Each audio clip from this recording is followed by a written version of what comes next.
Olá, hoje o Melhor e Mais Justo apresenta o segundo e último programa especial dos momentos que marcaram a nossa trajetória em 2016.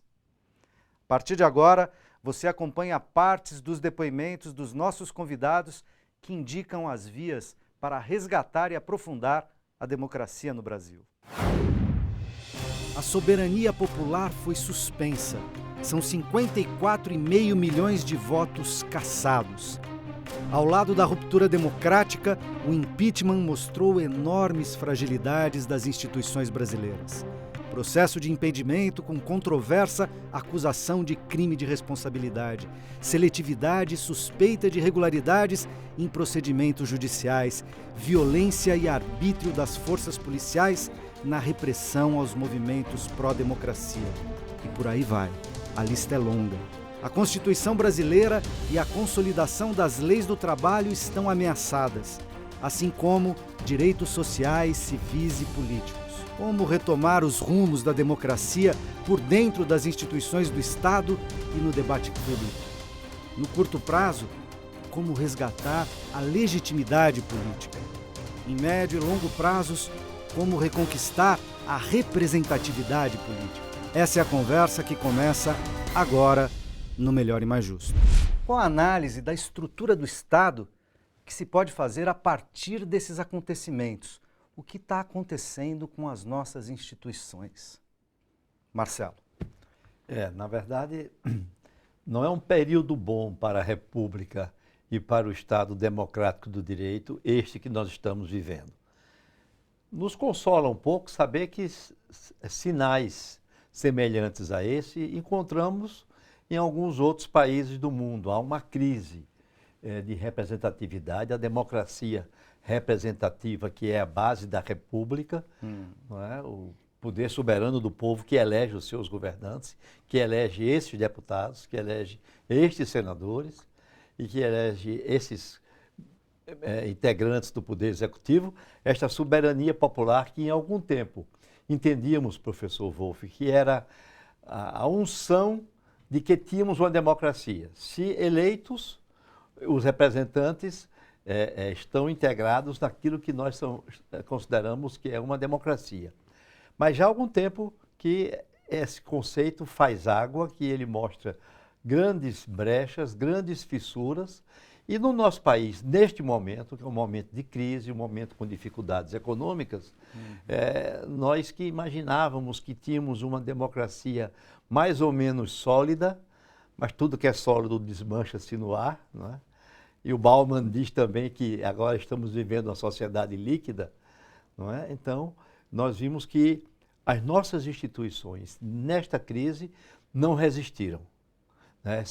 Em vez de crescerem, de se cada vez mais se tornarem respeitadas e mostrando a eficácia dessa trilogia de poder executivo, poder judiciário e poder parlamentar, não é? Poder legislativo. Então, infelizmente, o teste resultou negativo e nós, de fato, estamos precisando de recompor, de refazer estas instituições, Poder Judiciário, Ministério Público, o Parlamento do país, não é? Para que possamos voltar a ter uma democracia mais ou menos estável, o que não acontece no momento. Wolff. Pois é, é preciso tentar entender por que a democracia está sob ataque. A democracia no Brasil está sob ataque porque há poderosos interesses na sociedade brasileira que são incompatíveis com a democracia.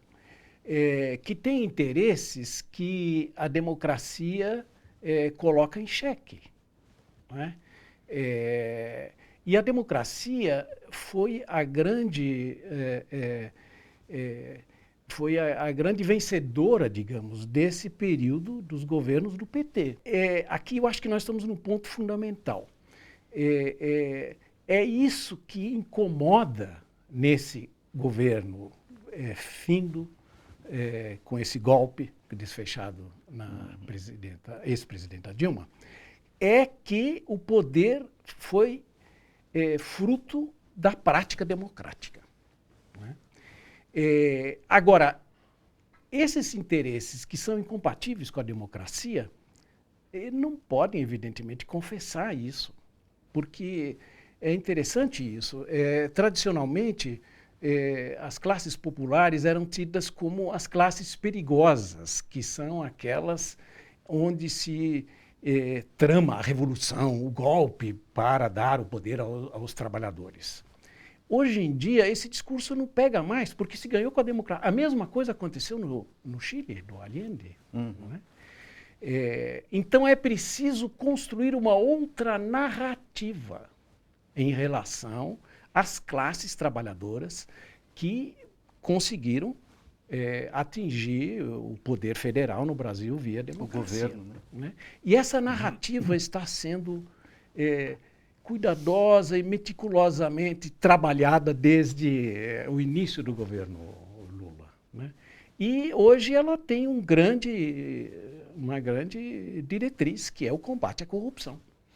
Ela precisa ser levada em frente nessa direção para justificar o ataque à democracia. A ruptura democrática precisa ser legitimada, ela é legitimada por essa via. E se antes desse período não houve movimentos semelhantes, se até houve, cada vez que um governante brasileiro, um presidente da República, afeta uma preocupação e um cuidado com os setores mais desfavorecidos, é o caso do Getúlio, é o caso de João Goulart, e agora é o caso da Dilma. Então, quando o ex-presidente Lula diz ao presidente Chaves que ele não está ali preocupado em defender o presidente Chaves, mas está preocupado em defender a Venezuela. Mas não é a Venezuela enquanto país, é a democracia que se quer proteger.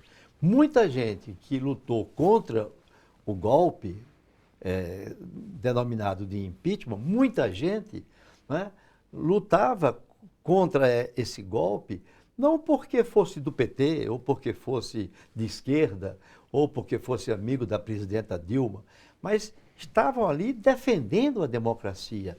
E defendendo a democracia, naquele momento e neste momento, significa defender um projeto de inclusão social que este governo, bem ou mal, como todo governo, com defeitos e com virtudes, mas com o norte, que nunca houve antes, desde Pedro Álvares Cabral. Então, é a defesa deste projeto de inclusão, é a defesa de um país em que se diminua a desigualdade. E isso é extremamente ameaçador, não é? E já basta, 12 anos já foi demais, já engolimos demais essa gente. Não é? Olha aí, o pessoal está crescendo, né? Está mudando de uma categoria menos favorecida para uma intermediária. Onde é que vai chegar isso? Não é? De modo que o mundo percebe que não se cuida aqui no Brasil de uma discussão sobre PT, ou sobre esquerda, ou sobre Dilma, mas se percebe que há um ataque frontal, um ataque dos rentistas, como você diz, Tuto, e daqueles que estão ligados a uma ordem neoliberal no mundo inteiro. Sim. O capitalismo, dizem os entendidos, que está nos estertores de uma fase em que ele já não se sustenta mais. Aquele economista francês, o Piketty, que escreveu um livro que se tornou best-seller, um livro de economia cheio de números, que se tornou um best-seller. Todo mundo já ouviu falar, comprou, pelo menos, comprou o livro, ou já citou, eu inclusive estou citando agora, mas o Piketty diz isso: o capitalismo está queimando as suas últimas reservas. Então é uma situação desesperada. E o que o governo do presidente golpista está fazendo queimando as últimas reservas de petróleo, da Previdência Social, dos direitos dos trabalhadores, para ver se sustenta num regime que se torna cada vez mais insustentável. E nós temos que contribuir para ter um outro mundo, construir e dizer que um outro mundo é possível que não seja esse. Olha, o golpe à democracia, ele só pode ser enfrentado com mais democracia, evidentemente, com práticas democráticas. A democracia não é uma palavra de ordem, ela é uma prática cotidiana. Eu gosto muito de uma frase que eu aprendi com o professor Antônio Cândido, que sempre dizia: a democracia é muito trabalhosa. Ela é mesmo muito trabalhosa, ela precisa ser praticada, não é? Há uma cultura que se estabeleceu no Brasil contrária à prática democrática. E essa cultura não enfrentou isso que o professor estava se referindo agora, uma contranarrativa que nós fizéssemos. Né? Uhum. Esse jogo entre narrativa dominante e que é contra a democracia e uma narrativa alternativa que navega junto com a democracia, é isso que é a democracia hoje. Evidentemente, a eleição ela faz parte desse complexo, mas eu acho que não só. A eleição precisa ser acompanhada no Brasil de iniciativas que coloquem na população a clareza de perceber que o Estado, sob a forma em que ele se encontra hoje, ele pode ser um meio que avassala um pouco a democracia a certos interesses. Nós precisamos de uma reforma do Estado. Nós precisamos, por outro lado, levar em frente esse debate na esfera pública. Nós precisamos enfrentar essa cultura antidemocrática, a cultura do ódio, que está se tornando um componente cotidiano na nossa vida. Nós precisamos enfrentar isso também. Uhum. É muito difícil enfrentar essa questão. Aqui eu sempre gosto também de citar o que eu ouvi do ex-presidente Mujica, do Uruguai. Ele dizia: mais difícil do que mudar a realidade é mudar a cultura que acompanha essa realidade. Isso é muito difícil. Especialmente para a gente não cair no engodo que foi denunciado por um professor do próprio departamento do Piketty, em que escreveu um livro dizendo assim: eleições, uma armadilha para os tolos, mostrando como o processo eleitoral se corrompeu a tal ponto que ele é uma armadilha, na verdade. Alguém dizer assim: eu estou aqui legitimado porque fui eleito, não está legitimado porque a eleição dessa pessoa não foi um processo democrático. Exemplo: todas as eleições que ocorreram nos últimos tempos no Brasil foram financiadas pelo poder econômico. Não é? Sabemos, todos os partidos políticos foram financiados por enormes somas de oriundas de empreiteiras, de propina e do poder econômico. Então, com isso, nós estamos com o parlamento, estamos com uma casa, com a Câmara dos Deputados e também o Senado da República, com representantes do povo que não representam o povo, representam aqueles que os financiaram com ilustríssimas e honrosíssimas exceções. Tirar o financiamento das eleições e que isso seja uma medida concreta é absolutamente necessário para que a eleição seja minimamente democrática. Essa conjuntura toda é fomentada muito fortemente pela formação de uma opinião pública, sobretudo pelas mídias de massa, televisão fundamentalmente, mas também internet e rádio, tá certo? Pelos meios impressos, mas o papel cada vez tem menos influência ou penetração, né? As tiragens são menores e tal, mas a televisão aberta, continua chegando a 93% da população brasileira, ou seja, 93% da população brasileira ainda se informa pela televisão aberta.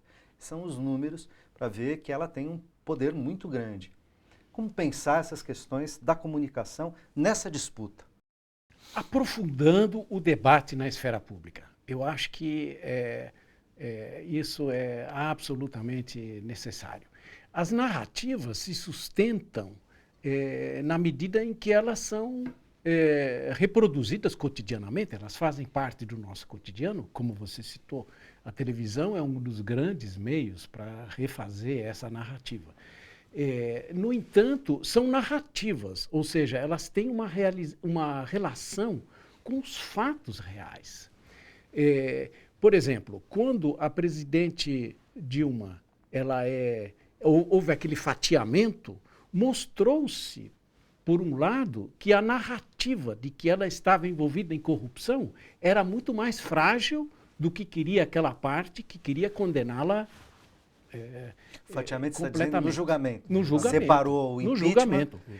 dos direitos No políticos. julgamento. Então, aprofundar o debate na esfera pública é realmente mostrar essas contradições e mostrar uma outra alternativa, que não é apenas uma narrativa no ar, mas que é sustentada factualmente. Essa que é a questão. Não é à toa que os setores mais conservadores estão desencavaram o antigo projeto, que é esse da Escola Sem Partido, que, pelo que eu descobri agora, é de 2005 até, é bem antigo, mas desencavaram agora, tentando coibir as discussões políticas, exatamente porque elas mostram que a narrativa é... Os grupos conservadores estão disputando esses espaços. Estão disputando, e nós temos que enfrentar, dizendo ao contrário, é preciso mais debate. É preciso que os estudantes se rebelem, como fizeram em São Paulo, culpando as escolas. Professor, é possível fazer uma comparação dessa atitude com aquilo que foi o pensamento do fascismo, não? Pode-se ter, quando se diz assim, isso é fascismo e tudo, tem algum... O que está acontecendo hoje? Isso de se pegar a escola, se tomar a escola e dizer a escola não pode falar disso, não pode falar disso, o professor não pode falar, ou seja, toda uma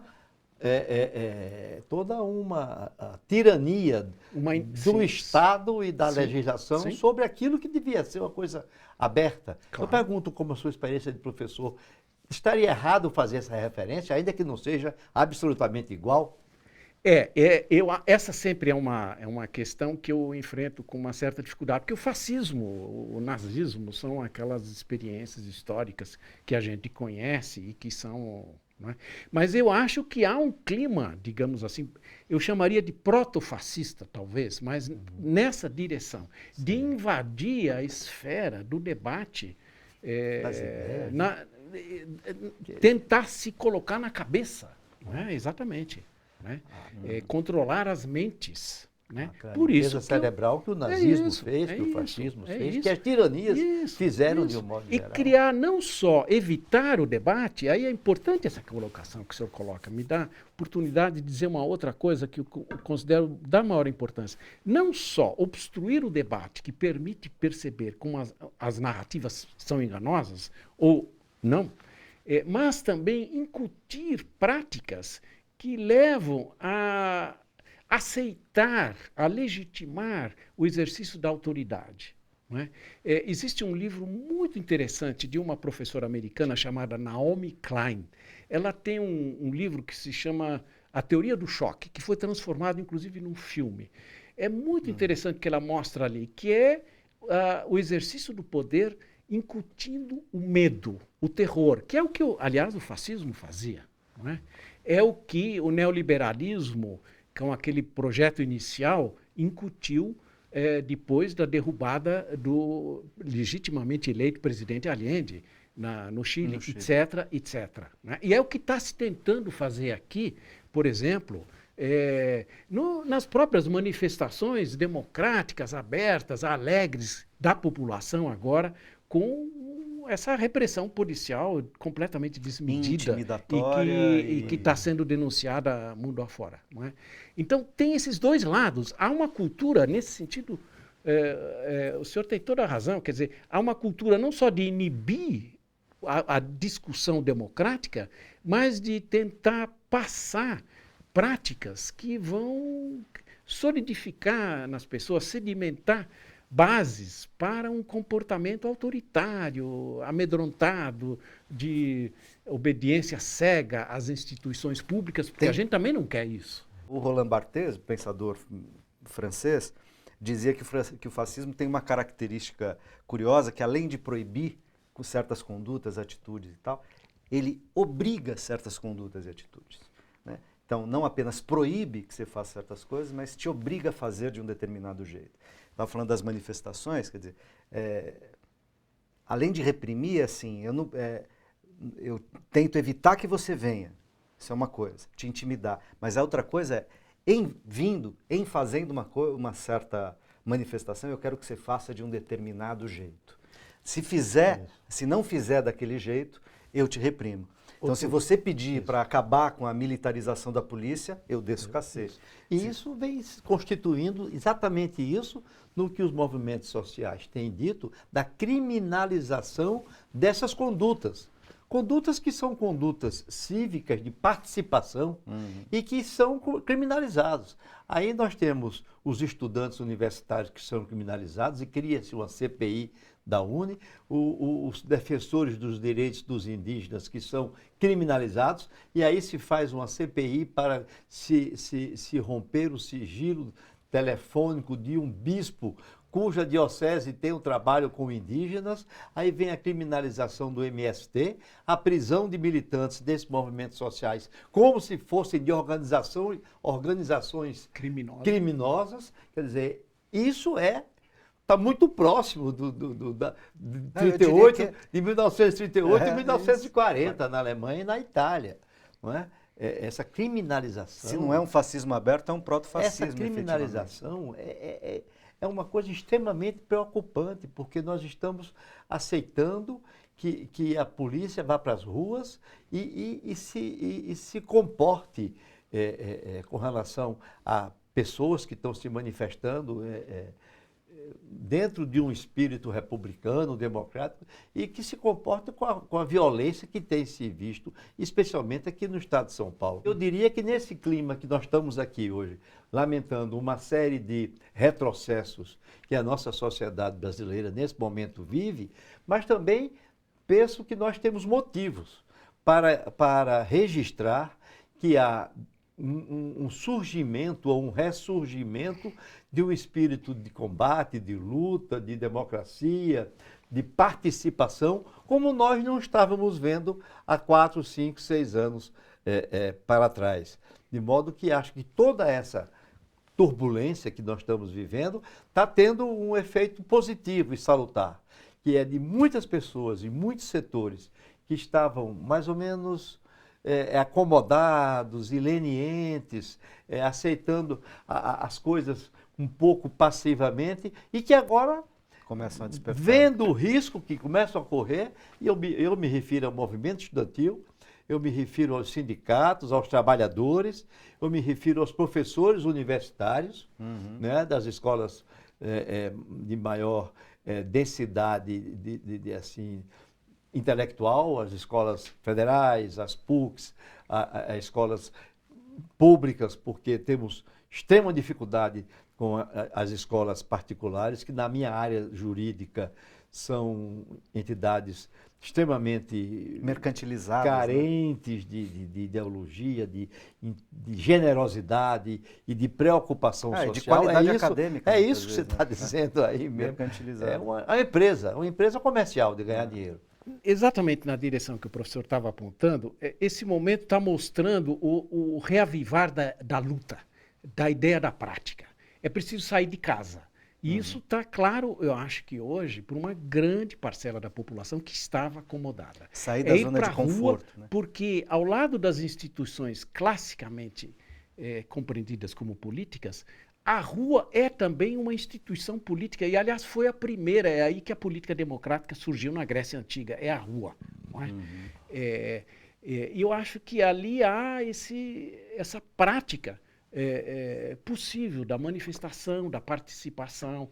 Eu acho que é isso que cabe fazer agora. O momento está levando nessa direção. A impressão que eu tenho é que a democracia, não no sentido, mas no sentido simples do termo, democracia, a gente sabe o que é democracia. Ela vive na cabeça da maior parte da população brasileira. Eu acho que a população brasileira tem um compromisso democrático nesse sentido. Ela viveu esses últimos anos extremamente manipulada, como você dizia, pela mídia, enfim, baseada corporativa, baseada nesses interesses do capital financeiro, especulativo, etc. Não é? Mas eu acho que é possível enfrentar isso. Né? A única luta que se perde é aquela que não se luta. Não é? Então, eu acho que o que se precisa fazer é isso, é participar, ir para a rua, não se limitar à política nos parâmetros que nos ensinaram como sendo aqueles comportadinhos, não se pode ser comportado nesse momento. Comportado no sentido de aceitar a palavra que nos imobiliza, que tem que ser isso, tem que ser aquilo. Não. Não é? A sociedade, num certo sentido, mostrou uma vivacidade nisso. Os coletivos, principalmente na juventude, mostraram esse caminho de que se precisa romper padrões. Isso precisa ser levado para o plano da política também. Eu acho que é o plano da política institucional. Do plano da política institucional. Estão fazendo política, né? Isso, Mas eu fico pensando. Na Europa está acontecendo isso, num certo sentido. Não estou dizendo que estão saindo vitoriosos, mas há na população europeia, nas experiências da Grécia, da Espanha, a né? juventude especialmente. A juventude, especialmente, está procurando essas outras vias institucionais, novas formas, e a democracia, eu acho que é uma presença. Não é? Eu não estou descartando a democracia, mas ela está sendo qualificada como essa democracia limitada que tem donos. Não é? E é contra isso que temos que nos levantar. Sim, os jovens. Eles têm se levantado para construir outros modos de fazer política. A primavera secundarista e as ocupações por todo o Brasil é o que você acompanha no próximo bloco. Até já!